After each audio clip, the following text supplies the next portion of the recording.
Yes, believe it or not, that is a real headline. And I'm sure many of you, if you're a hard-line stickler for grammar, as I know I certainly am, you're looking at such a headline and you're wondering, well, what does that mean exactly? Let's look at that again. Pensioner killed by flying cow that was hit by train and flung 100 feet whilst urinating on tracks. A number of things maybe go through your head having heard that or read that.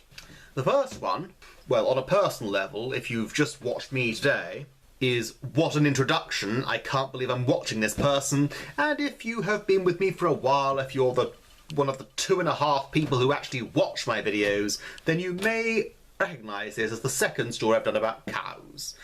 What this is about me, I dare not speculate.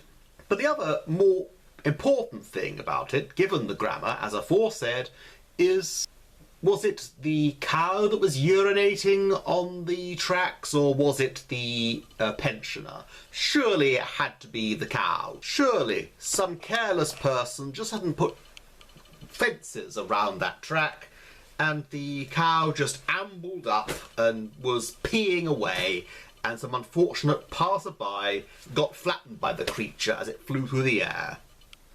And you'd be actually half right if you thought that, but only half right, because it was not the cow that was urinating on the tracks, it was in fact the pensioner.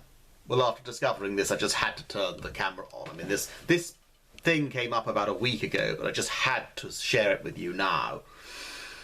Let's go through it together, shall we? Come on this journey with me. Since it's been such a long time, this is an excellent way of calling you back and welcoming you back and me back if you've missed me in any way at all.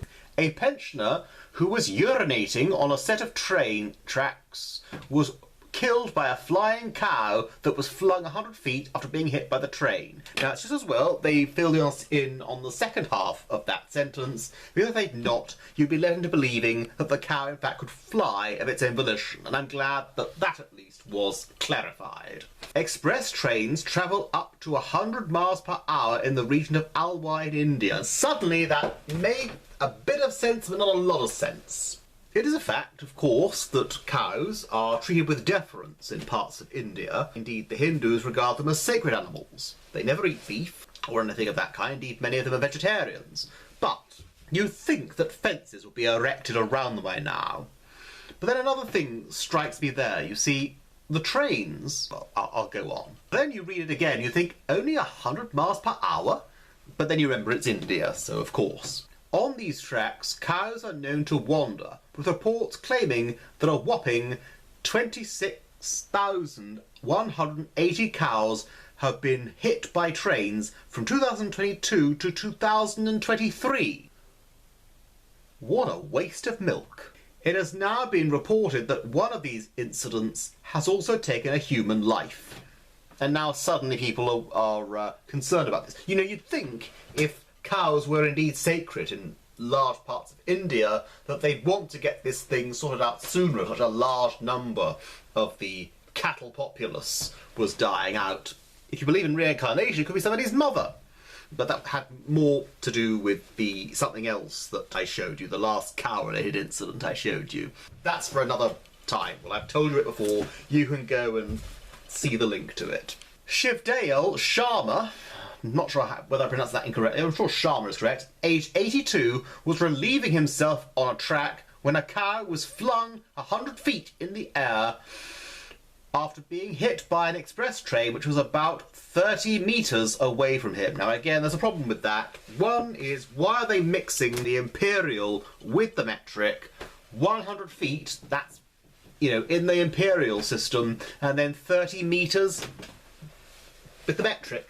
Do one or the other. But the other thing is, if it was indeed only travelling 100 miles per hour, if it was that distance away, how did neither he nor the creature realise that something rather large was heading in their direction? Flying animal hit the pensioner and tragically resulted in his death. Well, it's still hilarious, even it is tragic. It's reported that there was another pensioner with Sharma. What, they were peeing together, with they? Was this some kind of strange ritual? I've not read Kama Sutra. I don't know if this is something that elderly people out in India generally do, sort of in front of the railway tracks. They just decide to pee all over themselves and on the railway, but that's such a bizarre thing to do.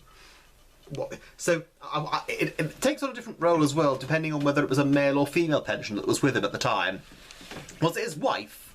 Does she get a kick out of just watching her husband pee on the train? Or was it another person? Was it a friend that was just watching out for him? Just saying, I'm going to look, I'm just going to make sure that nobody's coming in this direction, not suspecting that in fact their problem would come from on high. The various Hindu deities are warning them not to pee on a railway track by sending a sacred animal down, crashing upon them.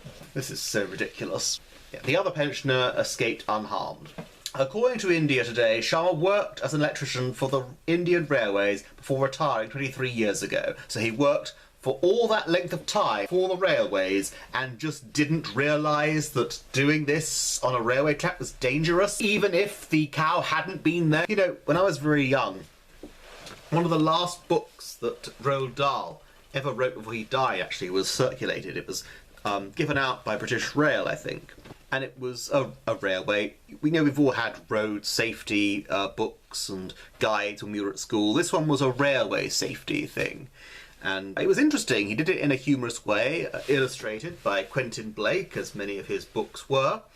It's one of the few things he ever wrote that was didactic in style. And he mentioned in that book about how you mustn't dangle things over the edge of the bridge. In fact, I heard a rather nasty story. A young fellow who did... Well, he didn't actually dangle anything over the edge of the bridge. He actually peed from the bridge onto the railway track. And the reason that you're not supposed to do that is because there's a very deadly electrical cable that runs underneath it. And he peed and it struck the wire. YouTube guidance for what people can and cannot watch prevents me from actually telling you what happened as a result of his peeing onto an electrical cable over the edge of the bridge. But let's just say I don't think he'll be spelling his name in the snow with his urine anytime soon. The incident reportedly took place on April the 19th. So it took a while for it to come out, and has since caused many officials to call for improved regulations on the train route. A number of preventative measures are being taken by zonal railways, as it also looks into reducing the number of animal fatalities that happen on the rail tracks. You think 26,000 to 108? You think just now? And that's in the space of 1 year. You're suddenly thinking now about reducing the number of animal fatalities just when a person who's old, near the end of his life anyway, gets killed by a flying cow. This is such a bizarre... I despair of the human race sometimes, but there it is.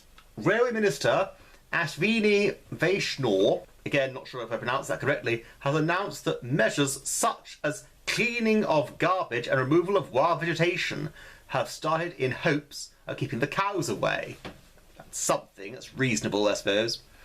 They're also looking at frequent whistling at locations prone for cattle/animal run-over in an attempt to dismiss them. Now, I don't understand that. Can you frighten away a cow just by going... Or just to use, similar to a dog whistle, except for cows, whistle into something, blow a whistle that only the cow with its sophisticated hearing can hear. Is that what it is? Or do you actually just have to go... and hope that the cow runs away? Yeah, this is so strange. It's not my world. Plus, there's been the introduction of metal fences, which have been, that might be a little better, don't you think, than whistling, in whatever manner, been erected along the length of the tracks to physically prevent cattle from straying onto the tracks. Indian news has tweeted about the incident, and it has since been viewed 330,000 times. And then it goes on to talking about all the different people that wondered how it could happen, as am I. And one of them pointed out that they might like to make toilets as well, so that fewer pensioners will actually want to relieve themselves on there. Oh, that's my little way of getting back to you. Sorry it's been so long. I know that hopefully I've managed to put the coronation fireworks up. Would have loved to have done all this yesterday, but couldn't. So I'm just bunging it all in now. I'm sorry also that it's been a while since I've had my recipes up, but that takes a while to film. I've had new laptop, new editing software, you know how it is. But I thought I'd have this little amusing story to put up, just for your entertainment. Very dark entertainment, given that it involved the death of somebody. But, you know, I've had worse things up in the past. And for anyone watching this and making strange judgments about me doing a second story about cows, you are free to do so, but hopefully you're not giving me a psychological analysis through a Freudian lens. So, hopefully I shall have the recipe videos up soon, and hopefully I shall also have my book reviews up before long. Hope you enjoyed that little distraction. Hope you enjoyed a little light-hearted observation or analysis. And so, for now, ta-ta!